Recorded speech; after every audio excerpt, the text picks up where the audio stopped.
This prototype model is described as the way a person looks for a family resemblance when they're evaluating whether something belongs to a particular concept.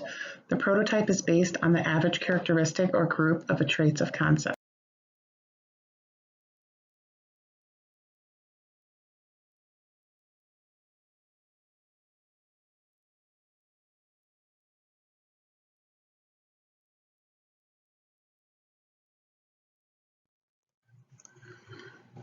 Okay, so the steps to problem solving. The first one here, you must find and frame the problem. You must recognize the problem. You should ask questions in creative ways and see what others may not see. Develop good problem-solving strategies. Sub-goaling. This involves setting intermediate goals or defining intermediate problems that you put in a better position for reaching a final goal or solution. Algorithms, as you saw on the previous slide, are strategies that guarantee a solution to a problem. A recipe for cooking a dish is an example of an algorithm. Heuristics are shortcut strategies that suggest a solution to a problem but do not guarantee an answer. Evaluate solutions. A person will not know if a particular solution is the correct one until trying to see if it works. And the last one, rethink and redefine problems and solutions over time.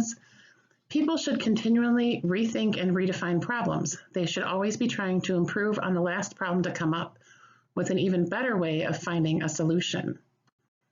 An obstacle to a problem solving is when we become fixated.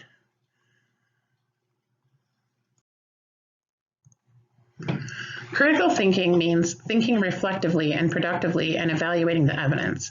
People who are critical thinkers grasp the deeper meaning of things. They keep an open mind about different approaches and perspectives and decide for themselves what to believe and not believe. Critical thinkers see past the obvious and question long-held assumptions. Mindfulness means being alert and mentally present for everyday activities. It is important to critical thinking. A person who is mindful continues to create new ideas, is open to new information, and is aware of the existence of more than one perspective. Open-mindedness means being receptive to the possibility of other ways of looking at things. Many times people are not aware that there is another side to an issue or evidence that goes against what they believe.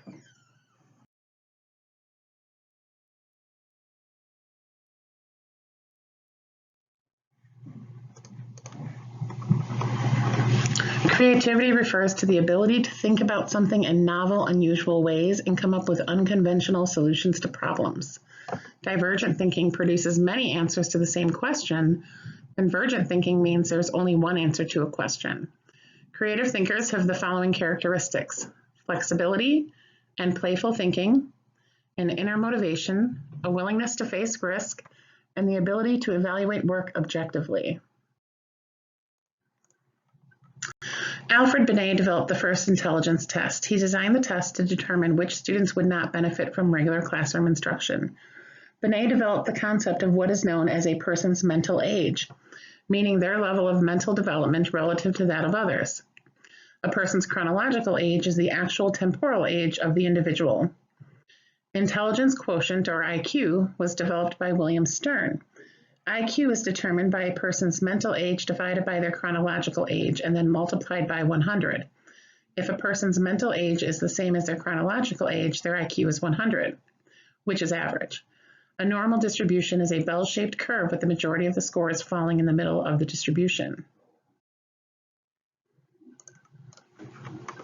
Cultural bias in testing. Many of the early intelligence tests were culturally biased because they favored individuals from urban rather than rural environments.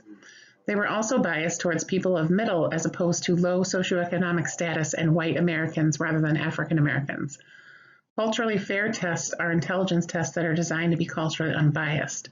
It is difficult to develop a culturally unbiased test because intelligence is viewed differently by different cultures. People considered gifted have an IQ score of 130 or higher and a superior talent for something.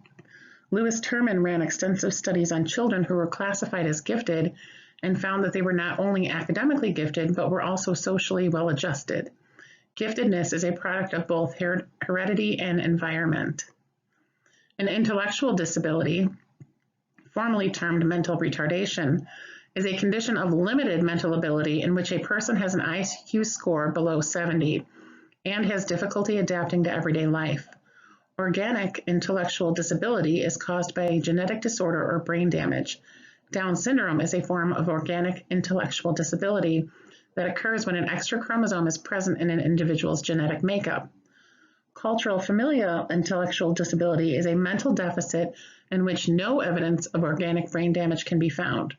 Psychologists believe that these individuals' type of retardation is the result of growing up in a below-average intellectual environment. In psychology, a person's intelligence is generally measured by an intelligence quotient, the IQ test. The validity of a test is the extent to which the test measures what it intends to. An importance measure of validity is the degree to which it predicts an individual's performance when assessed by other measures. The reliability of a test is the extent to which the test yields a consistent measure that can be reproduced. If a test is valid, it must also be reliable, but a reliable test need not be valid. Standardization refers to developing uniform procedures for administering and scoring a test. The testing environment should be as uniform as possible for all individuals.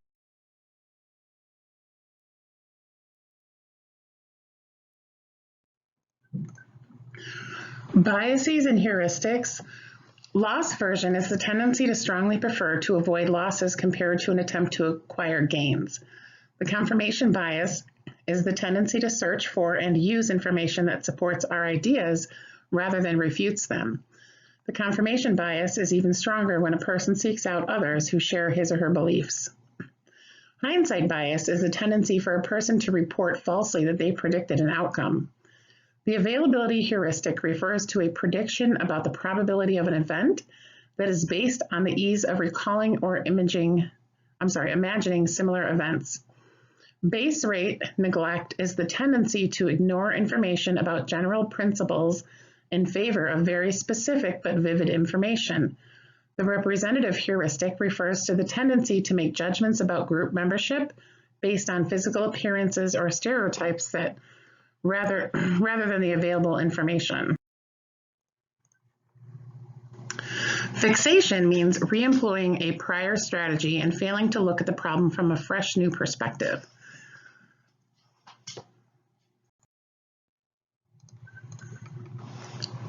Functional fixedness occurs when an individual fails to solve a problem because of being fixated on the usual functions. Solving a problem may involve trying something new that has never been attempted before, such as the example that you see on this slide.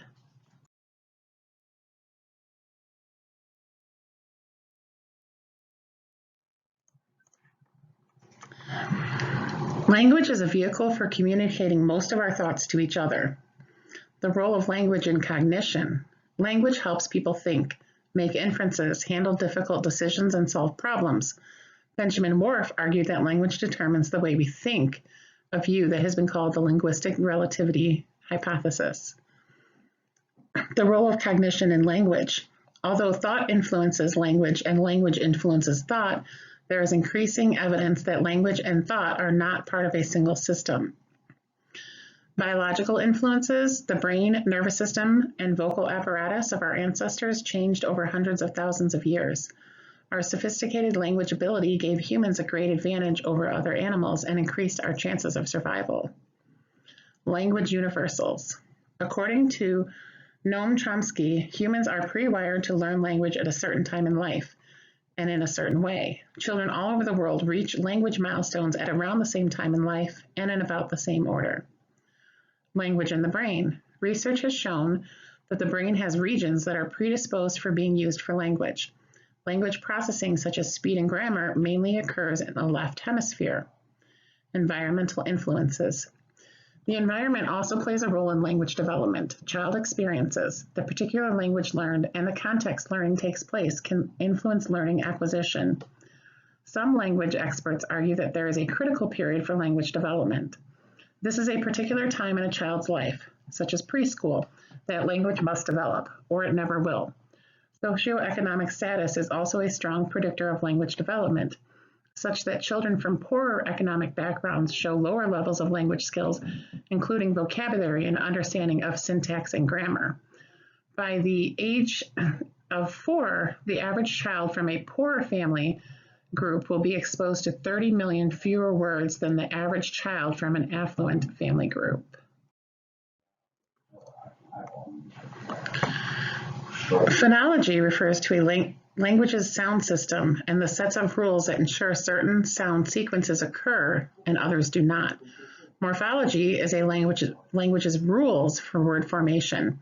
In English, every word is made up of one or more morphemes or small units of meaning. Syntax is language rules for combining words to form acceptable phrases and sentences. Semantics are the meaning of words and sentences in a particular language, and each word has a unique set of semantic features. Pragmatic refers to the useful character of language and the ability to communicate more meaningful than is said.